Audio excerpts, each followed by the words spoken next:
知唔知道原來周杰倫嘅音樂之路係同香港藝人有好大關係？曾經俾劉德華拒絕過。今日就同大家分享呢位天王背後嘅有趣故事啦。周杰倫細個就展現音樂天賦，3歲學鋼琴，但真正令佢愛上流行音樂係張學友嘅經典專輯《吻別》。周杰倫曾公開話，聽到《吻別》之後先開始認真研究流行音樂，甚至模仿張學友嘅唱腔。周杰倫未紅之前曾經做幕後作曲人，但佢嘅作品多次被大牌歌手拒絕。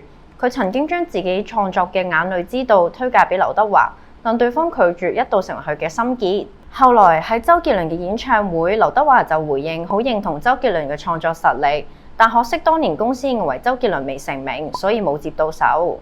除咗音樂，周杰倫仲係電競狂迷，分享過英雄聯盟打上咗大師段位。佢嘅 J Team 戰隊前身係台北暗殺星，喺2012年曾經奪得過英雄聯盟世界冠軍。周杰倫嘅成功證明，才華加埋堅持終會發光。大家仲有冇其他藝人嘅冷知識想知道呢？記得留言話俾我哋聽啊！